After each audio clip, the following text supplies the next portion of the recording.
Good morning, I'm Nikki Stanzione. And I'm Kristen Van Dyke. And this is New Mexico Style. Welcome back. Yeah, it's good to be back. Yeah, you got to sleep in a little bit. I did. I wasn't actually off work, but I did get to sleep in. I was filling in for Mark Thursday and Friday. And then, of course, we got into the weekend. Great weekend. Did you have a good weekend? I did have a good weekend, and we'll talk a little more about it in a moment. But you have a really funny story from the weekend. I have to share, or you have to share, because it's hilarious. Well, my grandmother was in town this weekend. And, of course, Saturday night, I had to take her out before she went back home to South Carolina. I had to show her the beautiful sunset. And what better place to go? San Diego's, you know, by the tramway. We went there for that evening to take a look at the sunset. Beautiful dinner. She's painting a setting for you. She's giving you a visual. Okay. Okay, beautiful dinner, beautiful sunset, you know, romance in the air apparently that night. And my grandmother grabs me by the arm and she goes, look, just that guy's proposing, honey, is so sweet. And so I look over and I see the guy, he has the ring, and the lady is like, yes. And then her kid that she had in her lap, her little girl, just screamed, no! She was having no part of this romantic moment, no part of this marriage, nothing. So I thought that was interesting. Then I talked to Jasmine, you know, PR for San Diego's, and she said, yeah, he called in advance, said I need to have a window seat, I have this romantic engagement that I'm planning, it's going to be wonderful, and leave it to the kids to take the romance out of the marriage. But in this case, before the marriage even gets started. So yeah, awesome. it was. But she said yes, right? But she did say yes. She leaned over. She kissed him on the cheek. She said yes while petting her daughter's head while she screamed, and then took her outside to calm her down. So. Oh, it's a great story. Yeah. Okay, well, we wish congratulations to the newly engaged couple if they're watching, and hopefully the child will warm up to the new dad. Yeah. I think at some point that hopefully will happen. There's always that little warming up period, I think, in those situations. Oh, that's great. And in couples news, interestingly, you know, we've been talking about Maria Shriver, Arnold Schwarzenegger breakup. Listen to this. It was just his birthday, 64th birthday. They were seen together celebrating his birthday at a restaurant with the family. Yeah, so she joined the kids to celebrate his birthday, which I thought that was kind of odd. I wonder if that's just like a support thing for the kids, or if it's the beginnings of a possible reconciliation, but I don't know. We'll have to wait and see on that. I don't know. It'd be a tough one to get over. It was interesting, though. Very interesting. Meanwhile, you asked me what I did this weekend. Yeah. I had a great Saturday night because Emmy-nominated comedian Rob Schneider made his Albuquerque debut right here on Saturday night. He actually performed at Legends Theater, which was over at Route 66 Casino Hotel, and I was very fortunate. I got to catch up with him backstage after the very funny show. Take a look.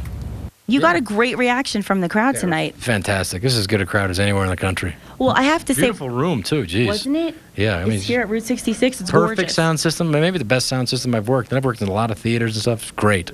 What a showroom. Really nice. Should have filmed it tonight. I think they might have. Okay, good. I hope it sneaks out on YouTube tonight, my whole act. I think you are hilarious. Oh, I mean, I've been a fan of yours, and of course you have been nominated for Emmy Awards for your work on Saturday Night Live, and you were doing stand-up for so many years, and then you went into the movie world, and now returning to the stage. What did it feel like to just have that live audience again? It's just, there's nothing more exciting than a live audience, you know, because then you have to earn it every joke, you know. The movies takes about, I forgot in Grown Ups, I forgot what the jokes were. It took a year for it to come out, and I didn't know what the heck was going on. Then I realized all the jokes were at my expense, but, you know, Adam wrote it, so of course he has himself married to Selma Hayek, you know. And I said, who am I going to be married to? You know, he says, you know, but God bless him. He's a good guy. Well, you guys have established quite a friendship, and you know, it's true that sometimes when a friendship is bonded like yours has been, you help each other out through the years in your career. It's not sexual yet, but we're keeping that open just in case. See how it goes when we turn 50. So not a long way to go. No, I know. Just we're getting the old guy. He's the dad in movies. He's playing Andy Sandberg. Is that his name? He's a funny kid, by the way. But he's hilarious. He plays his dad. I mean, what the heck happened to us? We used to be the young guys in the set, you know. I know. Well, this is one of the things I wanted to ask you all these years, because I've been watching you, and I always wonder when I watch, especially on Saturday Night Live, we all have our favorite characters, but what's the favorite character of yours to play? Gosh, well, the copy machine guy was a lot of fun. Steve-O, Albuquerque, Rama, Albuquerque-nators, you know, that was fun. And Will you do it with my name, Nikki? Nikki, Rama, Nickinator. the Nixtress. But oh, I like the Nixtress. I like that, Rob. That's a good T-shirt. That's a good one. But you never know. It's great on Saturday Night Live. You came up with an idea Tuesday. You found out Saturday if it was funny. You know, I just care. I was on a plane one time because I don't sleep well, and I was thinking about, what if I was naked right now? So I said, okay, I go on to Saturday Night Live. So the sensitive naked guy, and I was naked on stage, and they were blocking me out a little bit, but it was just something funny, you know, and people remember it. That's the thing. If you make people laugh, even if stupid things, like there was a character called I went to this African antiquity stores in upstate New York, and everything looked like what my older brother would hide his weed in.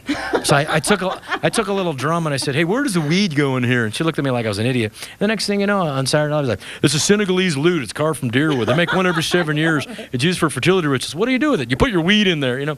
So that was the fun thing about that show. I love it. So do you miss it? Do you think you'd ever want to go back as a host? You don't? No. I would go maybe, but I don't know. I mean, I'm so many years. I don't think the kids would remember me from that show. Oh, well, but the young kids, but I don't think they'd remember. But it was fun. It was a place to go. You know, you worked 100-hour weeks. You collapse after 4 years, and that was it. But it was a great place to be. I really think they got a great new cast, and I'm very happy.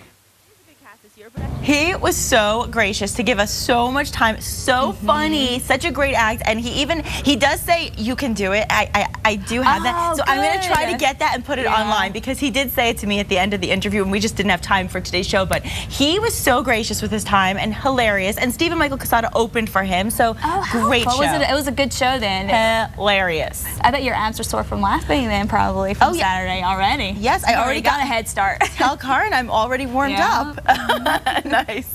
That's fun. Well, you know what else happened this weekend? Well, it was really Friday leading into the weekend. More than 6,000 superstar hopefuls came out to Invesco Field in Denver. That was Friday, and of course they had their songs in their heart and aspirations of fame as American Idol held auditions for the 11th season. Yeah, the would-be contestants didn't actually get to sing for the regular Idol judges, but they belted out their numbers before a panel of Idol producers in the hopes that they will be picked for the next round. Yes, and our Face of Fox, Elias Gallegos, was there, and he will have a full report live from the place. You know, he was there, and he'll have that tomorrow on our show. So you'll get to see what it was like in the center of the action. I can't wait to see that. He already has like a little preview on his Facebook page. So definitely check that out. I think it's on the Casa Facebook page. Yes, he's been blogging it, so we'll see how that went. Maybe we'll have our next Idol really from here. Wouldn't that be cool? That would be awesome. Meanwhile, I'll tell you what. This weekend was really nice because I felt like it was very warm, but I didn't have that same hot. I didn't feel as hot as I've been feeling on weekends. Yeah, we had the cloud cover and the moisture that kind of kept the temperatures down, but changes, of course, are moving back in. Here's a look at the forecast.